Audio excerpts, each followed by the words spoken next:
शाळेत सहल असायची, पण इंजिनिअरिंगला आल्यानंतर असते आमची इंडस्ट्रियल व्हिजिट. सर्वांना जागा पुरावी म्हणून कृष्णा आणि मी गाडीवरच निघालो. कधी कॉलेजला न येणारे पोरं व्हिजिटला बरोबर येतात, कारण तिथे बसमध्ये नाचायला मिळतं आणि बाहेर मजाही करायला मिळते. तिथे जरा वेळेच्या आधीच पोहोचलो आणि वाटलं की चला आता यांना जरासं फेमस करू. आपल्या ब्लॉगमध्ये आला म्हणजे फेमस झालाच म्हणून समजा. बसमध्ये येऊन बघितलं तर यांचं गपचूप जेवायचं काम चालू होतं.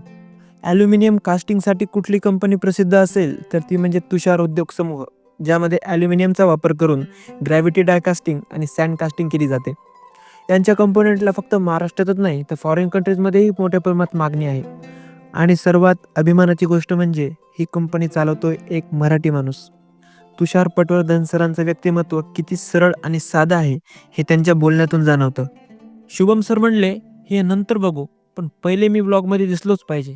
मग काय, घेतलं शुभम सरांना ब्लॉगमध्ये.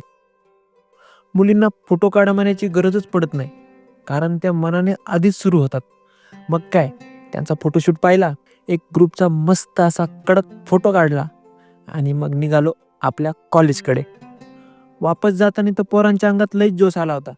आणि आता आम्ही गाडीवर दोघं नाही तर तिघं होतो. दर्शन भाऊ पण आमच्यासोबत होते, कारण त्यांना बसमध्ये बसायला जागाच मिळाली नव्हती. बेकार भूक लागल्यामुळे बसच्या आधीच आम्ही कॉलेजमध्ये पोहोचलो. अशी VIP एंट्री मारली आणि ब्लॉग संपवून पटकन जेवायला गेलो. तोपर्यंत तुम्ही पुढच्या ब्लॉगची वाट पहा. राम राम, जय शिवराय.